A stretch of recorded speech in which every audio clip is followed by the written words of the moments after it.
Do you believe that some children had their brains altered, their heads swollen like melons, locked away in the basement of a hospital, and are still wandering the forests of Connecticut?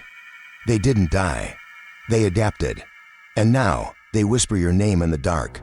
This isn't just a scary campfire tale. These are forgotten case files, unexplained disappearances, the most chilling urban legend in all of America. So terrifying, no one dares speak their true names. The Melon Heads. And the reason why, you must never play the game Find the Head in the Woods.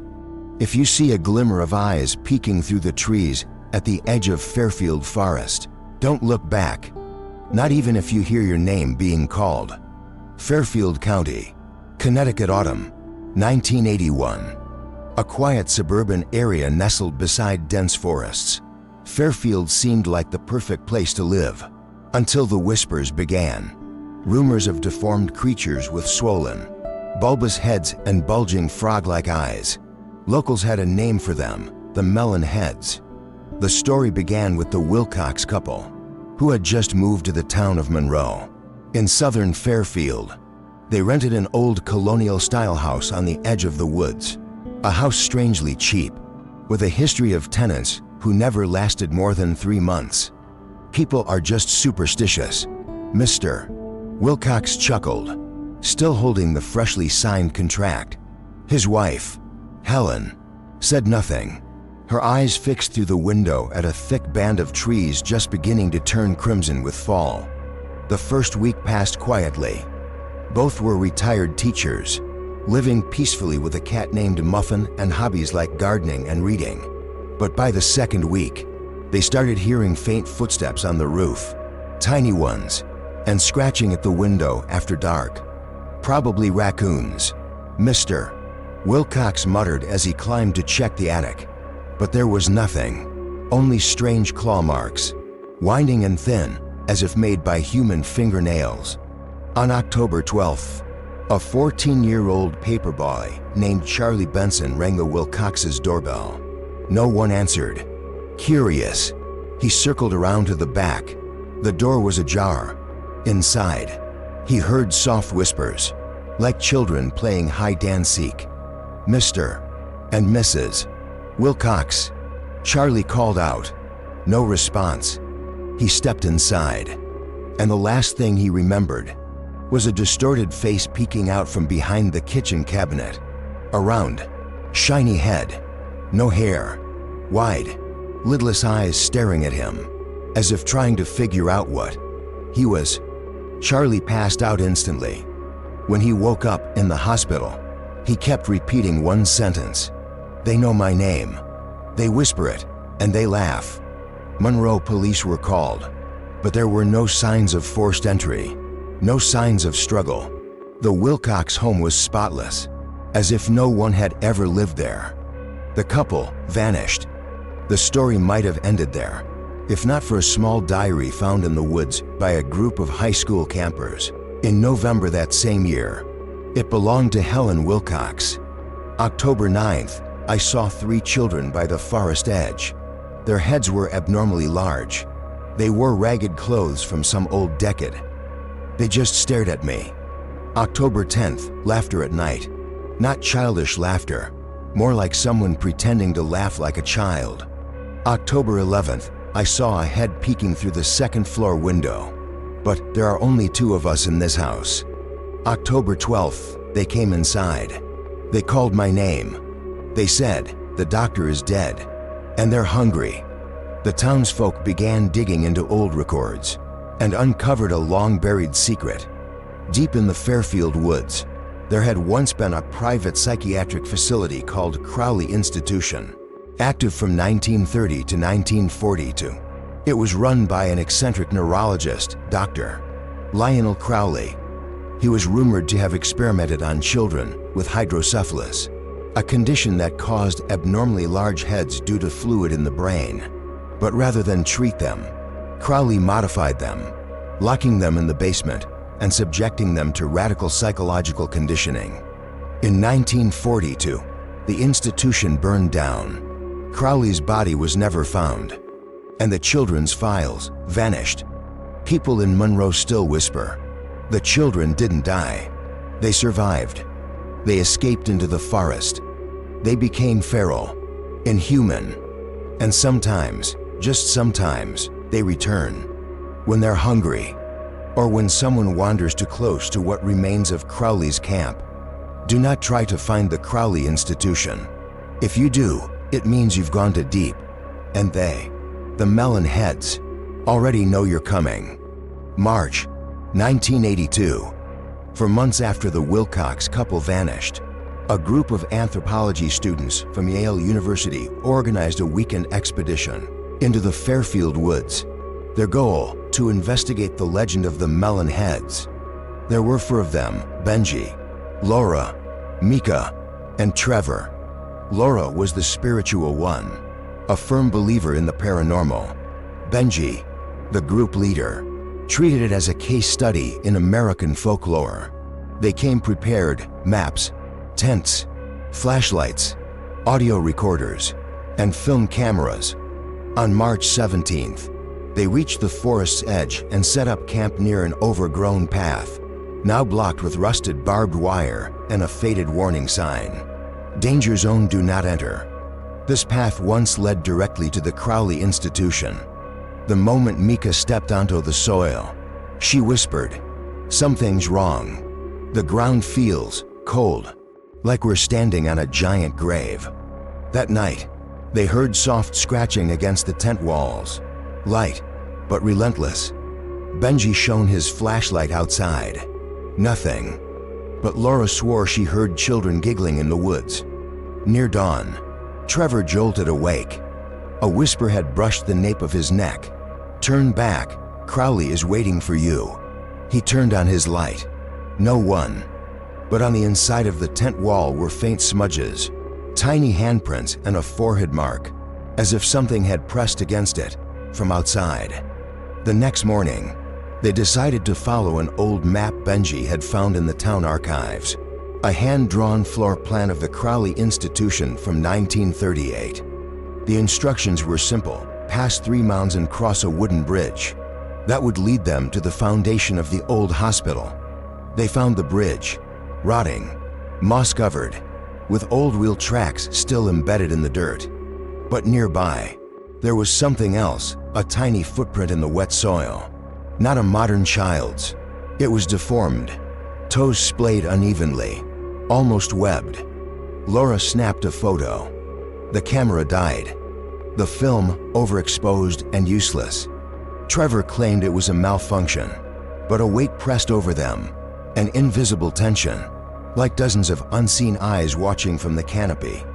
By sunset, they reached the crumbling brick foundation, all that remained of the Crowley Institution. The ground was covered in moss, vines, and roots. Benji noticed something half-buried, a cast-iron hatch, rusted and overgrown. Probably the old basement entrance, he guessed. It took them nearly 2 hours to pry it open. A wave of stench hit them, a mixture of mold, rusted metal, and rotting meat. Mika refused to go down.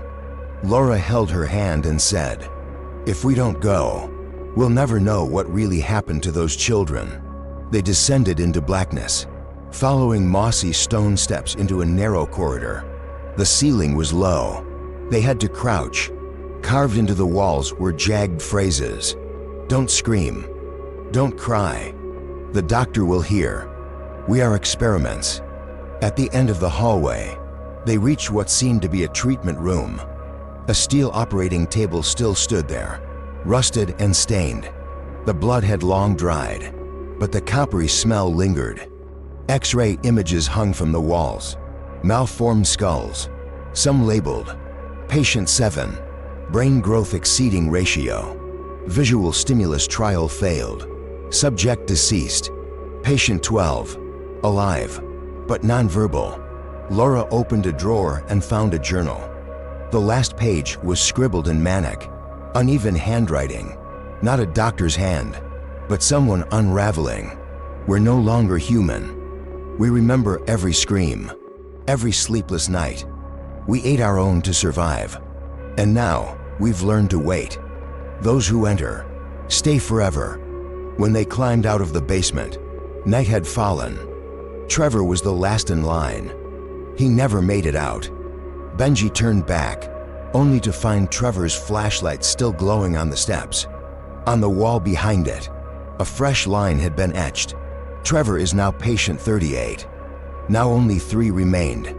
They fled through the woods, leaving behind every piece of equipment. At dawn, the police arrived, but the hatch was gone. Buried. The Crowley Foundation. Now just a flat clearing, eerily clean, as if nothing had ever been there. People still see him wandering the forest edge at dawn, wearing an old brown hat and carrying a canvas bag. What's inside it? No one dares ask. May 1983, Monroe, Connecticut.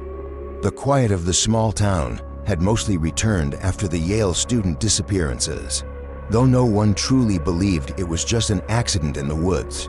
But when 3 decapitated animals were found at the forest's edge, the unease returned. A hunting dog, a house cat, even a deer, all missing their heads. Clean cuts, surgical precision. And the one person always spotted near the scenes was Mr. Clyde Jennings, 76 years old, living alone in a weathered cabin right beside the forest. Thin, limping, and always wearing a faded brown hat from World War II. Locals called him the Forest Madman, but no one ever confronted him, because everyone knew he was the last known survivor of the Crowley Institution. On May 18th, a young journalist named Angela Dyer from the Connecticut Observer began investigating the Melon Heads for a special report.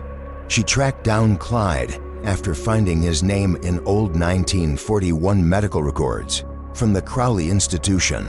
He was only 12 back then. She met him on a rainy afternoon. He sat on his porch, peeling an apple with a rusted pocket knife. Angela placed a recorder on the table and spoke plainly. "I need the truth. About Crowley.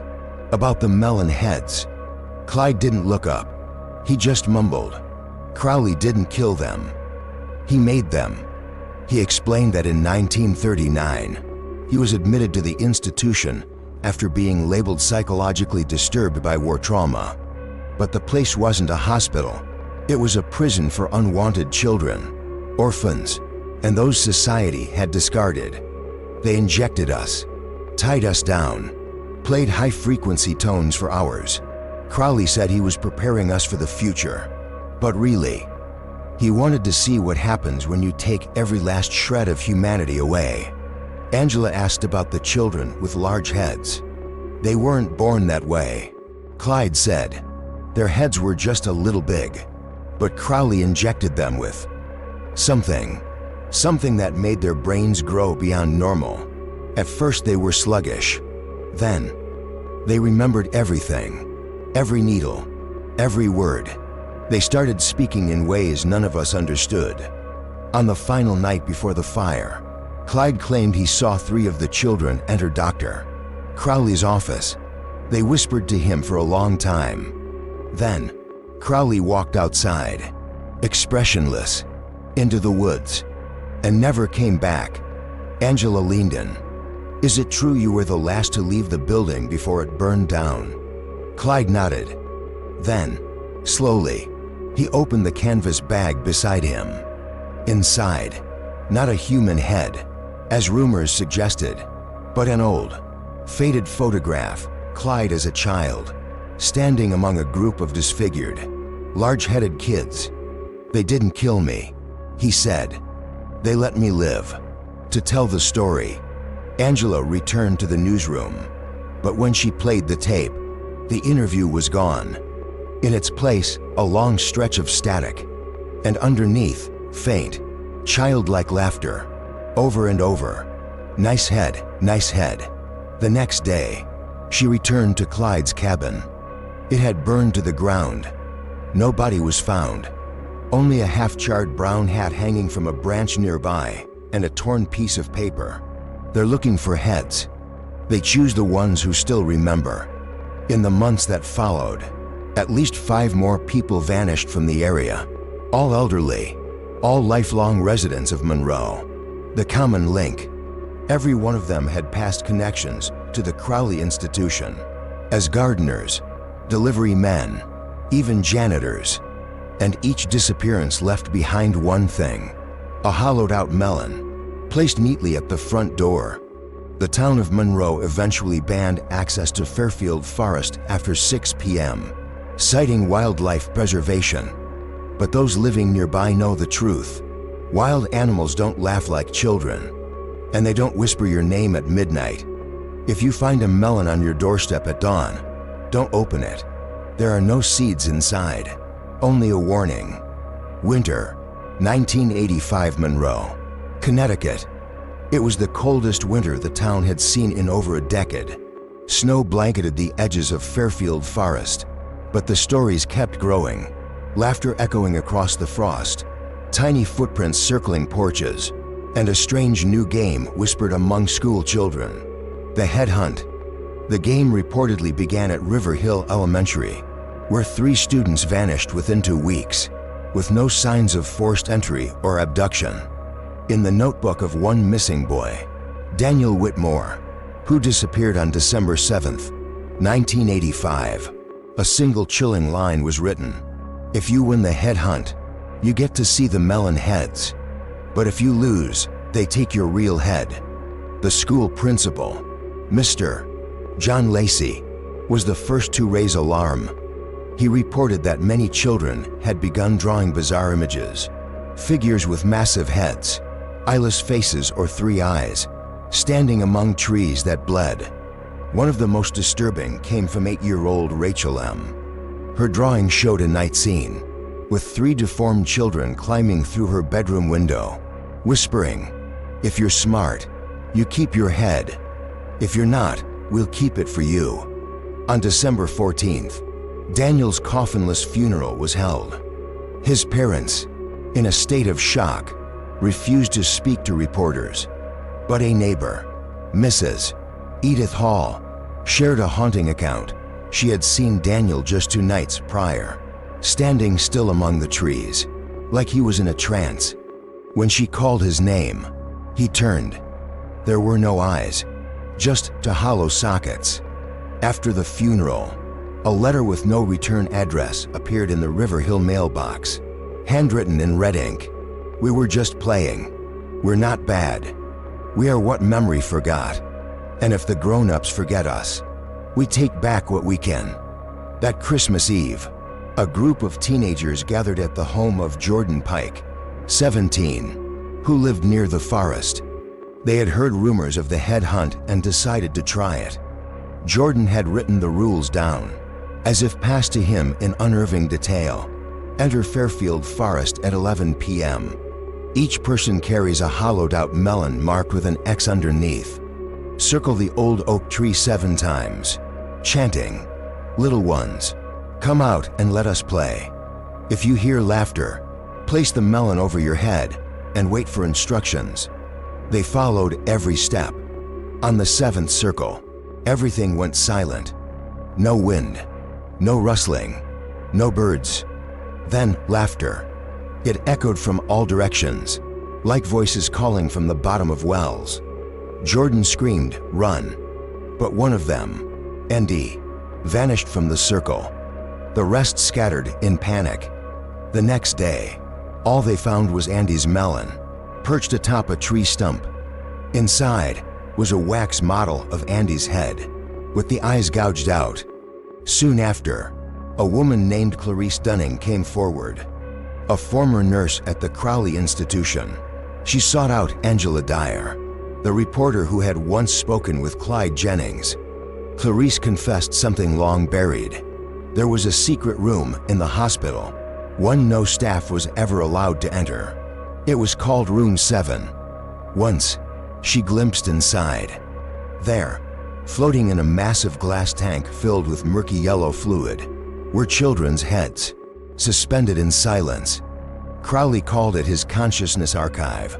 She said he believed these children had reached a pure mental state and could survive by feeding on human memory.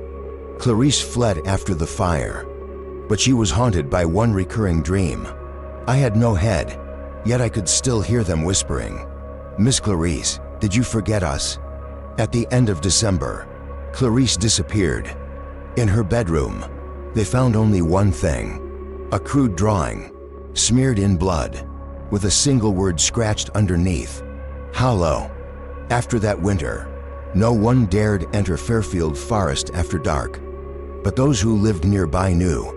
The eyes were still there, peeking through the trees at dusk, counting every person, every memory, waiting to see whose head would be next. If one day you wake up and can't remember the face of someone you love, check your memories carefully, because the Melon Heads may have visited you in your sleep. Spring, 1986, Monroe, Connecticut. After the death of Clarice and a wave of unexplained disappearances, journalist Angela Dyer resigned from her post. She had gathered enough material to begin a new series titled The Children Who Were Never Buried. But before the articles could be published, Angela vanished. Her apartment was untouched, coffee still warm, her laptop still open. Only one file remained, melonheads_final. Doc. When opened, it contained just a single blank page, except for one line, slowly fading. They don't want me to tell this story. 3 months later, Dr. Evan Laux, the county coroner for Fairfield, received an anonymous package. Inside, a VHS tape labeled Crowley Patient 1. He watched it. The footage was grainy. A child strapped to a steel table. Its head, twice the normal size, eyes bulging outward, and the voice of Dr. Lionel Crowley, low and droning like a priest reading scripture. When memory is erased, consciousness clings to the last structure left intact, the head. So if we preserve the head, we preserve the memory. And if we feed it new memories from others, it will never die. The final frame showed the child staring directly into the camera. Its mouth didn't move, but from the speakers came a whisper. We're still here. In 1987, the federal government sealed off the entire Fairfield forest, citing radioactive waste. But locals knew it wasn't radiation that made the trees stop growing. It was something far deeper. Memory soaked into the soil. People began dreaming of deformed children knocking at their door at 3 a.m., whispering, "Play with us, we're so lonely." Some awoke to find a slip of paper under their pillow, listing their full name, birth year, their parents' names, and a final line, "Thank you for the memory." 1994, a private research team led by Dr. Naomi Fell entered the woods, searching for what was rumored to be Crowley's last experimental vault. There were 5 members. None returned. Only a single audio recorder was found, buried in frost near the tree line. The final recording was Dr. Fell's voice. "I can hear them, whispering inside my mind. They don't speak aloud anymore. They use our memories to speak for them. They're learning how to spread, through thought." A terrifying hypothesis emerged. The Melon Heads are no longer living creatures. They've become cognitive parasites, feeding on fear, memory, lurking in the dark corners of human thought. You don't have to go to Fairfield Forest. You don't even have to say their names out loud. Just hearing about them, just thinking of them, just remembering the word Melon Heads is enough to open the door. Present day to 0 to 5. The Wilcox house remains abandoned, but every few nights, at exactly 2:34 a.m., a light flickers on in the upstairs window. Passersby have reported seeing the silhouette of a thin woman at the glass, and behind her, 3 round heads tilted slightly, silently watching. This is where the story ends. But if you feel something watching you right now, from behind your screen, don't turn around. Because the Melon Heads always recognize those whose memory is still clear enough to be taken.